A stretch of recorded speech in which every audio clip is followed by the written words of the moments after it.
2026, on y est et je vous souhaite une très belle année.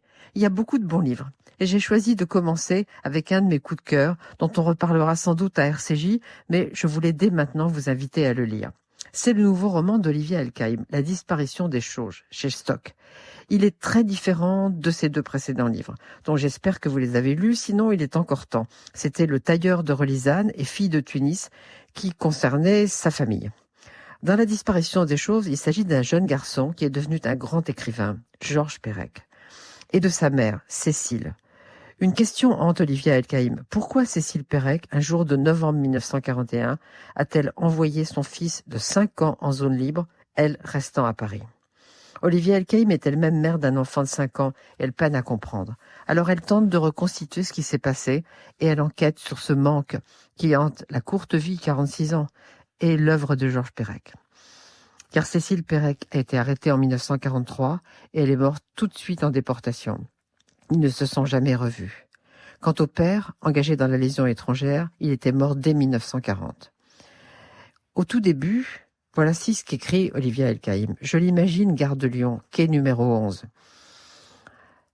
Un petit matin froid de l'automne 1941. Silhouette frêle, cheveux noirs coiffés en chignon. Elle serre la main de son fils dans la sienne. Ils rejoignent le convoi de la Croix-Rouge en direction de Grenoble. Il n'en partira pas d'autre. Les Allemands l'ont interdit, certains que ces opérations permettent aussi à des Juifs, des clandestins, de s'enfuir. Paris leur appartient. Cécile rajuste le bonnet à pompons. Ne perds pas tes moufles. Range-les dans les poches avant de ton manteau, mon chéri. Et surtout, n'oublie pas notre adresse. Tu t'en souviendras ? Il ne lui répond pas, comme s'il était déjà loin. Elle insiste. Promets-moi, Georges, promets-moi de t'en souvenir. Il doit aussi se souvenir du fait qu'il n'est pas juif, mais breton, que Perec est un saint breton dont il descend.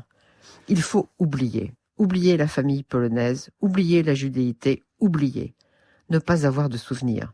Perec, justement, sera un écrivain qui se souviendra et qui voudra se souvenir et qui est hanté par cette disparition.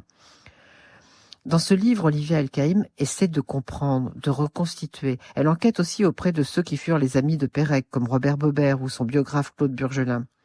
Et avec son lecteur, elle pose des questions sur des livres qui ne sont pas des exercices seulement formels comme ceux de l'Oulipo qu'a rejoint Georges Perec. Par exemple, comment s'entend la disparition?